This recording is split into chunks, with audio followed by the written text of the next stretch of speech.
राजनीति, आंदोलन, किसान, करप्शन, गरीबी, इन सभी मुद्दों पर आवाज उठाएगा अब तक न्यूज इंडिया।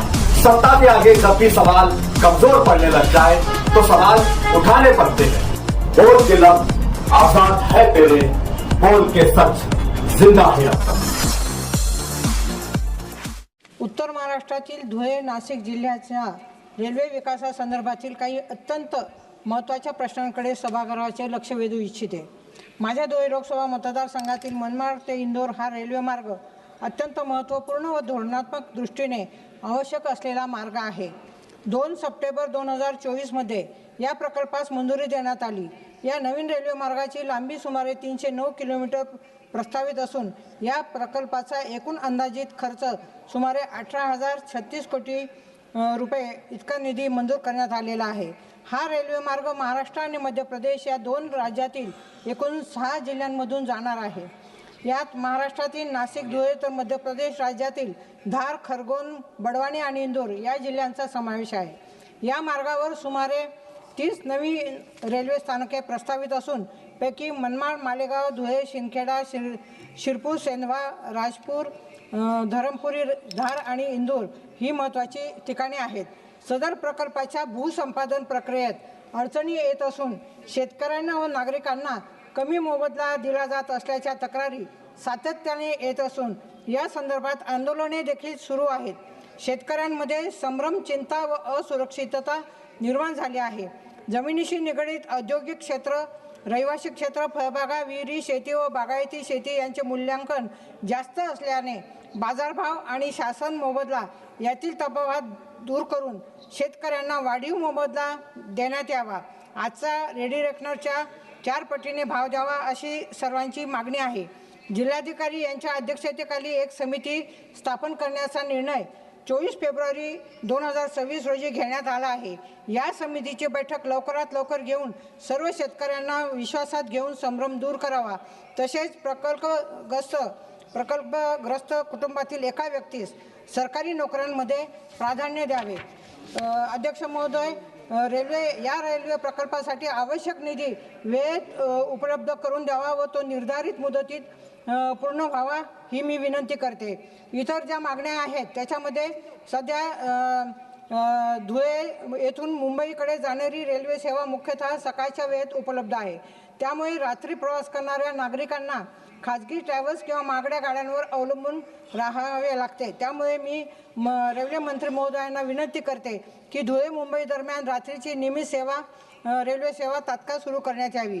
तसेच धुळे पुणे ही रेल्वे कोविड काळामध्ये बंद करण्यात आली होती, ती पुन्हा सुरू करण्यात यावी। कारण तिच्यावरती हजारो विद्यार्थी, नोकरदार, छोटे मोठे व्यापारी व उद्योगधंदे करणाऱ्या नागरिकांना मोठ्या अडचणींना सामोरे जावे लागत आहे। त्याच्यामुळे मी विनंती करते की ही सेवा तात्काळ सुरू करण्यात यावी। एकच मिनिट अध्यक्ष महोदय, धुळे मुंबई वंदे भारत एक्सप्रेस सुरू करण्यात यावी। त्याचप्रमाणे धुळे पुणे ही देखील वंदे भारत एक्सप्रेस सुरू करण्यात यावी। नाशिक पुणे रेल्वे मार्ग नारायणगाव मार्गे विकसित करावा। नाशिक धुळे नवीन रेल्वे मार्ग विकसित करावा। तसेच नाशिक रोड रेल्वे स्टेशनचे अमृत भारत स्टेशन योजनेअंतर्गत आधुनिकीकरण करावे। तसेच उत्तर महाराष्ट्रात कृषी मालवाहतूक टर्मिनल लासलगाव व नरडाणा येथे उभारावे आणि नागपूर अहमदाबाद प्रेरणा express, Surat Bhagalpur express, Puri Ahmedabad express या लांब पल्ल्याच्या रेल्वे गाड्यांना शिंदखेडा स्टेशनवरती थांबा देण्यात यावा।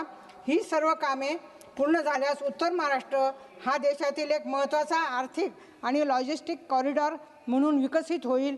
माननीय रेल्वे मंत्री या मागण्यांचा सकारात्मक विचार करतील अशी मला खात्री आहे। धन्यवाद अध्यक्ष महोदय। धन्यवाद। जय जवान जय किसान।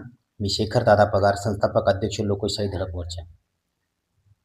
आज मनमाड इंदोर रेल्वेने हा जो प्रकल्प जातो आहे, या प्रकल्पामध्ये मनमाडपासून तर पळासनेरपर्यंत धुळं या 2 जिल्ह्यांमधून हा प्रकल्प जातो आहे। या प्रकल्पामध्ये ज्या शेतकऱ्यांच्या, ज्या नागरिकांच्या जमिनी अधिग्रहण केल्या जात आहेत, भूसंपादित केल्या जात आहेत, या जमिनींना अत्यंत कवडीमोल भावाने मोबदला दिला जात आहे।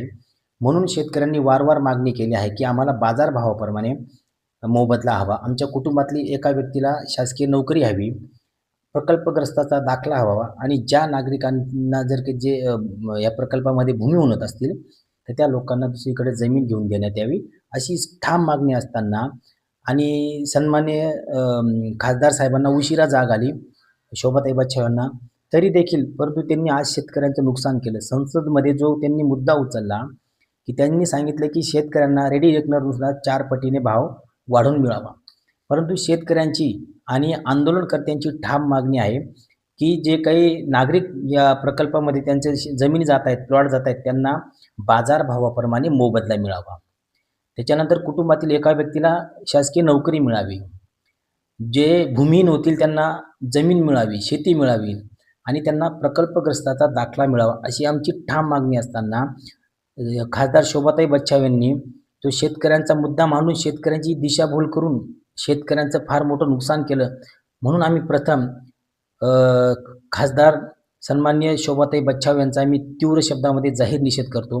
तुम्ही जे आज जो मुद्दा मांडला, हा मुद्दा तुम्ही न मांडता पुन्हा तिथं संसदमध्ये स्पष्ट मागणी घ्या की मनमाड इंदोर रेल्वे लाईनमध्ये या शेतकऱ्यांच्या जमिनी जात आहेत, नागरिकांचे प्लॉट जात आहेत, त्यांना बाजारभावाप्रमाणे मोबदला मिळावा, अन्यथा शोभाताई बच्छाव यांच्या सभा उधळण्यात येतील, त्यांना काळे झेंडे दाखवून त्यांचा तीव्र निषेध करण्यात येतील. याची सर्वस्वी जबाबदार खासदारताई बच्छाव असतील, याची नोंद त्यांनी घ्यावी. जय जवान जय किसान.